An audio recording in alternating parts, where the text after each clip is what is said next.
bahagia. Bahagia itu ketika sudah hilang rasa takut, ketika sudah hilang rasa khawatir, ketika sudah hilang ketakutan-ketakutan yang tidak beralasan. Contoh, takut tidak makan, takut tidak minum, takut tidak kaya, takut miskin, takut anak tidak sekolah, takut anak tidak punya ijazah, takut anak tidak bekerja, takut anak sengsara. Itu ketakutan-ketakutan yang tidak beralasan. Kenapa? Karena ketakutan itu belum tentu terjadi dalam kehidupan kita.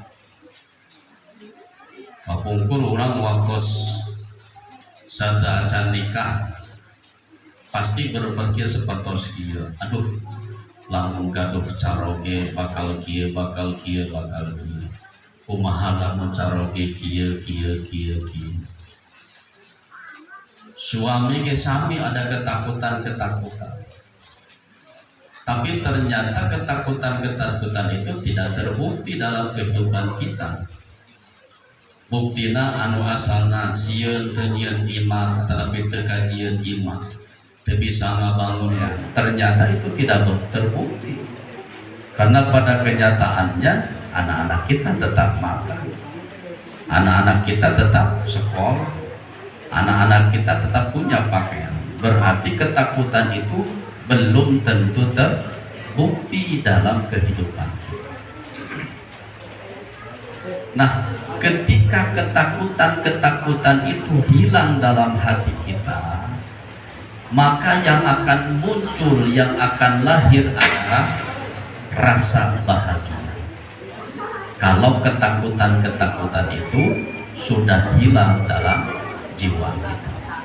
Tetapi selama ketakutan-ketakutan itu ada dalam diri kita, dalam jiwa kita, maka kebahagiaan selamanya tidak akan datang dalam kehidupan kita.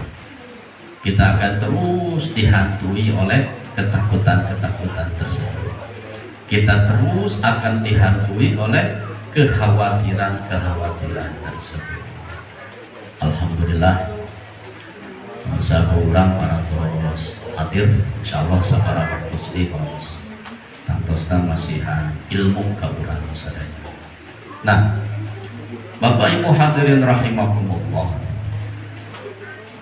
apa jawabannya supaya kita mendapatkan kebahagiaan dalam kehidupan kita? Jawabannya adalah amalkan ilmu. Kalau kita mengamalkan ilmu, pasti akan bahagia.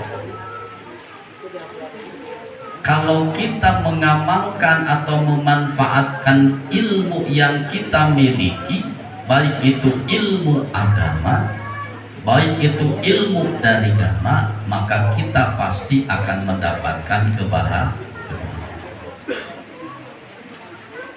Ibu gaduh motor, bapak gaduh motor, karaos teu nikmatna gaduh motor. Naon tah nikmatna gaduh motor? Bebelenjangan kali kadieunya teu aya ka susah. Belenjang kali hoyong ka pasar tinggal belenjang. Hoyong jalan-jalan tinggal belenjang. Teh manfaat gaduh motor. Lamun motorna diang ya kumaha lamun motorna gaduh motor tapi kudu diusapan usapan bersihan tapi teu dipake-pake. Karaos nikmatna gaduh motor gitu. Da masing dilamotan oge moal karaos nikmatna motor dasarna lamoteun atuh di motor. Ya, motor mah pake motor mah anggo.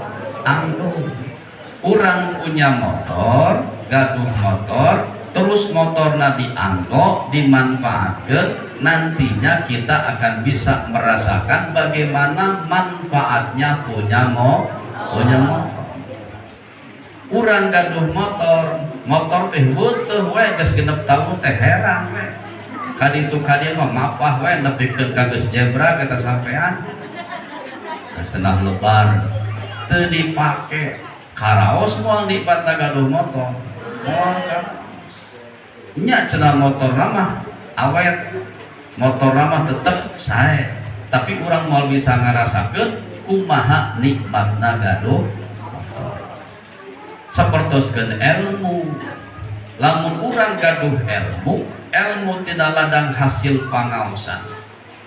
Pan urang teh pangaosan teh sering punya.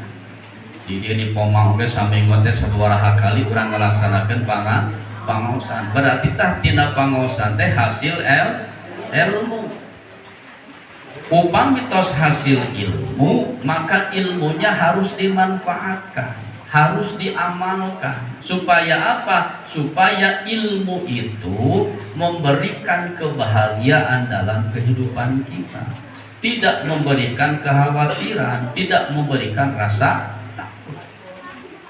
Orang yang takut, tapi takutnya dengan takut yang tidak beralasan, penyebabnya karena ia tidak berilmu atau punya ilmu tapi ilmunya tidak dimanfaatkan. Contoh, ada orang yang takut dengan miskin. Kenapa harus takut miskin? Karena miskin itu bagian daripada takdir dari Allah Subhanahu wa ta'ala. Agar kita tidak takut miskin, langkah yang pertama adalah ketahui tentang kemiskinan. Ngaji tentang kemiskinan, fahami tentang kemiskinan. Apa itu miskin? Apa hakikat miskin? Bagaimana derajat orang yang miskin? Bagaimana pahala Allah yang diberikan kepada orang yang miskin? Bagaimana perlakuan Rasulullah terhadap orang yang miskin? Nah, ilmu itu apabila kita manfaatkan, kita amalkan dalam kehidupan sehari-hari, maka rasa takut terhadap miskin itu akan hilang. Kalau sudah hilang rasa takut miskin, nanti yang hadir adalah kebahagiaan. Karena miskin dan kaya itu dua hal yang tidak bisa kita hindari.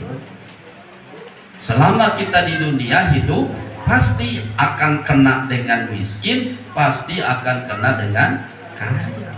Tidak mungkin orang akan kaya terus atau mungkin miskin terus. Pasti kalau tidak kaya nantinya miskin. Ketahuilah tentang miskin itu dan ketahuilah tentang kaya itu, supaya kaya dan miskin itu nantinya memberikan kebahagiaan dalam kehidupan. Ternyata kalau kita mengkaji tentang bab kemiskinan luar biasa, ya luar biasa. Sampai-sampai Rasulullah mah ngaduana teh hayang dikumpulkan, hayang dijadikan jalmi anu miskin. Ibu kantos ngadua hayang miskin. Wah bororaan. Bapak-bapak kantos ngadua ka Allah, ya Allah miskinkeun abdi. Tarieu rarudak ngurus duit teh. Lebihkan kami sasangala dia wanangan ngetangan waya artos capek abdi teh ya Allah jadi jelema bunga harta miskinkeun abdi ya Allah kantos gitu Bapak. Orang nu aya mah anggar we minta ka Allah teh hayang beung nyadana naon hayang beunghar gitu. Tapi orang tetap kedah paham, kedah terang bab-bab tentang kemiskinan. Supaya naon? Supaya ketika miskin itu datang dalam kehidupan kita, ya kita sudah punya senjata. Kita sudah ada penangkalnya. Oh ternyata miskin begini, ternyata miskin begini. Nah, kalau ilmu tentang miskin itu bisa kita manfaatkan dalam kehidupan sehari-hari, maka ilmu tentang miskin itu akan membuat kita bahagia. Kenapa orang yang miskin, yang punya iman, yang tahu tentang hakikat kemiskinan, hidupnya tidak susah, hidupnya tidak bersedih, hidupnya teu loba ngahuleng, hidupnya tidak banyak kekecewaan, karena ia sudah memahami kemiskinan. Pahala dari Allahnya seperti apa, kemuliaan dari Allahnya seperti apa yang diberikan kepada orang-orang yang miskin. Maka ilmu akan membuat kita bahagia. Lamun teu boga ilmu mah urang bakal liur sorangan. Lamun teu boga ilmu mah urang bakal bingung sorangan. Lamun teu boga ilmu mah urang bakal susah sorangan. Naon sababna? Margi ibu anu bakal ngarasakeun, anu bakal ngarandapan tina pola tingkah segala macam dilakukan kurang lain nu sanes. Nu bakal ngarasakeun saha? Nya urang kene. Kalau kita punya ilmu, kemudian ilmu itu dimanfaatkan, maka ilmu itu akan membawa kebahagiaan. Berarti dia itu orang yang bisa mengamalkan ilmu sehingga ilmunya membawa kebahagiaan. Tisun kurima cekap sakit ibunya kalah tiasa disambung.